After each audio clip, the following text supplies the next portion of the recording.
You're watching CBS 8 Mornings at 6. Thank you for waking up with us 6 a.m. on this Wednesday. So glad you're with us. I'm Eric Connor. And I'm Netta Iranpour. And we are going to start with your forecast here. Meteorologist Evan Narani joining us. Every time you've been giving the forecast, it's like, oh, this is amazing. Yeah, yes. Best Why would place you to want to be. leave? Yeah. So One of the best spots in the country, Right. I gotta say. I Nice. mean, and that's not even subjective because we see that we are one of the warmest spots in the country right now. Other parts of the country are below freezing right now. We are in the 50s. By the afternoon, we should make it into the upper 60s, maybe low 70s. Looks like across our inland valleys, we should hit those mid 70s with partly cloudy skies. Hold on to a good amount of cloud cover right now, but that cloud cover is going to start to break apart into the afternoon. Got a few showers up around San Luis Obispo, but for us, we are dry. And it looks like we will stay this way all the way through next week. There is going to be a fair amount of cloud cover at times, but this is what we're talking about in terms of those temperatures across the country. 59 right now in San Diego, 57 in Vegas, 20 degrees up in Bismarck, North Dakota, Minneapolis at 22. So warmer start to the day here in San Diego. Back to you.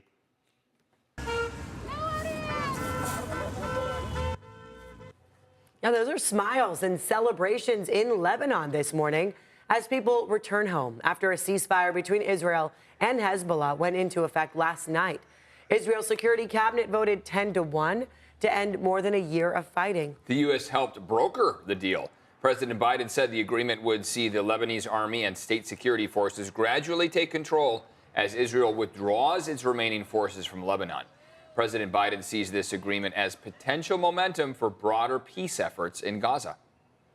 And now today is known as Blackout Wednesday. That's because it's one of the biggest drinking days of the year. That's why the California Highway Patrol will be out in full force looking for impaired drivers tonight. CBS 8's Regina Yorita live in Gaslamp with how people can stay safe here. Regina. Yeah, good morning, Eric and Netta. And we've heard the reports before of what happens the night before Thanksgiving Day. Some people returning home, reuniting with loved ones or old friends, and then heading to your trusted local bar. But for law enforcement, it is one of the busiest nights for them. So it's a good reminder to, of course, be safe and follow the law. So police and San Diego officials want everyone to have fun this week, but they are stepping up patrols throughout San Diego County for anyone attempting to hit the roads after hitting the bars. Some refer today as Blackout Wednesday, the night before Thanksgiving, when people go to bars and kick off the holiday season. It's known as one of the biggest drinking days of the year, so staying safe is what CHP wants you to do.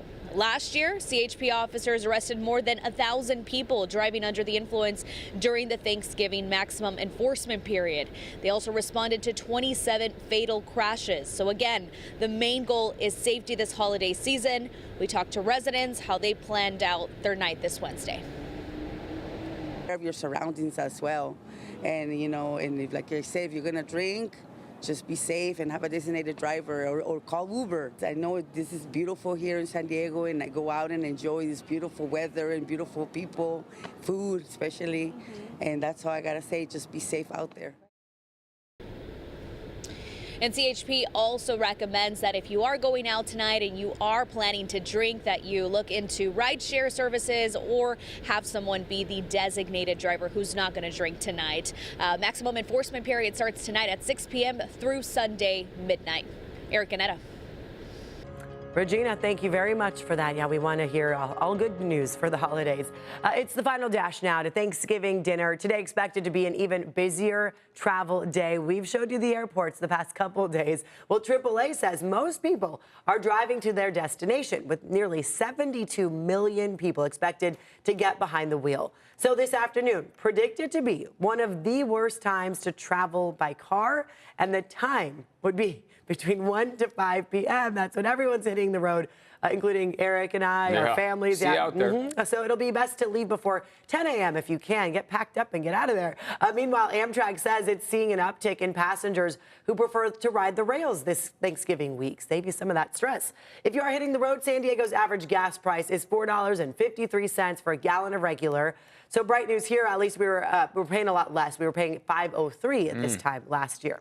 As far as air travel goes, the website FlightAware says there are about 500 delays, nearly 24 cancellations around the U.S. right now, We counted almost a dozen delays out of San Diego. So far, very few flights have been canceled around the country, but the TSA is getting ready for Sunday. That's the big day. That could be the busiest day at their security checkpoints, with more than 3 million people expected to pass through.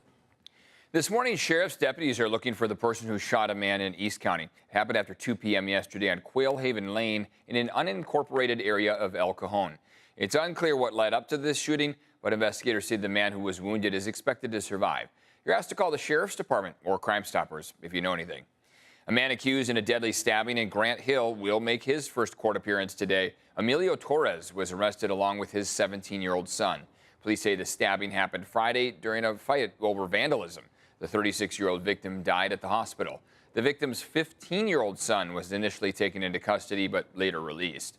The suspect's son, 17-year-old son, was taken to juvenile hall.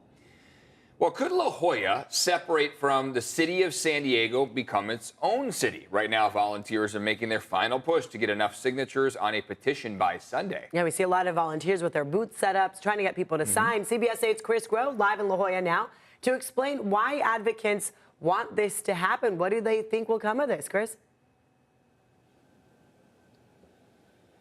Yeah, well, there needs to be a couple steps before any of this happens. We mentioned the petitions, got to get those signed, and then also have to verify that you have about 6,800 of them that are real, and then there would be a study. So we're not exactly close here, but this is a process that is gathering steam, if you will. In fact, take a listen to what some volunteers with the organization had to say. Is the plan of service and ensuring that we have a better understanding of what is the level of that service and who's going to be providing those services. We want to have an understanding of the land use, and we want to ensure that, there's revenue neutrality. We're going to have a lot of education to do to let the citizens of the city of San Diego know that we aren't here to hurt the city. We are here to support and make this equitable. So that first voice that you heard from there in the Zoom interview, that's Priscilla Mumpower. She's actually with the local agency formation commission, which would conduct a feasibility study and not necessarily take either side. And then you heard from a volunteer there, Jill Seagreen, who is working with the association that is trying to collect signatures. So once they get to 6,800 signatures, that would allow for the land agency formation commission to conduct a feasibility study. It would look to see, will this make sense for both the city of San Diego and potentially the new city of La Jolla. If it does make sense, then it would get kicked to the ballot where voters would have the ultimate decision. Now, as for why this city association is attempting to do this, again, we do have their mission on their website.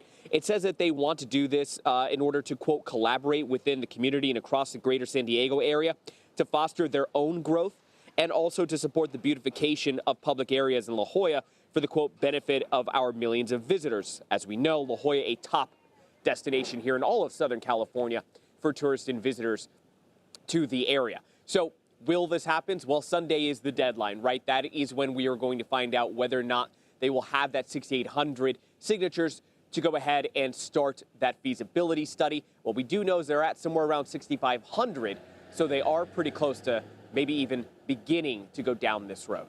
Eric and Netta? Okay, they still want to first look into it. Yeah. Thank you very much, Chris.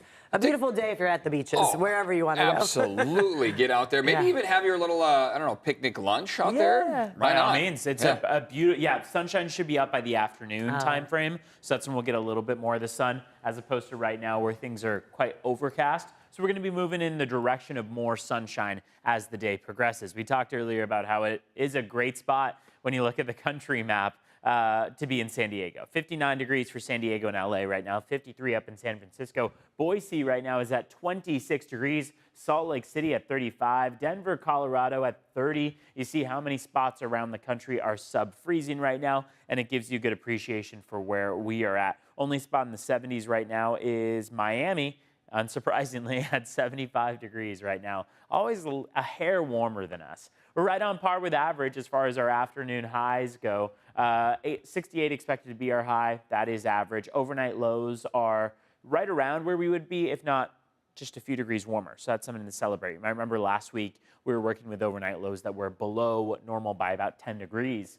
Rain so far this month is below where we'd like it to be, 13 100ths, whereas normal is 68 100ths. Walking out the door right now, we're at 55 in Fallbrook, 52 in Escondido, 53 in Ramona, and 54 in El Cajon. The overcast skies have helped to make for that blanket effect, where we're a little bit warmer in the overnight stretch, 50s as opposed to the 40s and even 30s that we had overnight last week. And then as we get toward the afternoon, those clouds will break apart, and we'll be able to move toward more and more sunshine in the mix. 68 in San Diego for the afternoon high, and La Mesa as well. 73 for Santee and El Cajon this afternoon. Looking at a high of 57 up at Palomar Mountain, 68 for RB, and 68 for Vista, Fallbrook, and San Marcos as well. Taking a look outside at your road conditions, we're expecting it to be a pretty mild morning commute out there.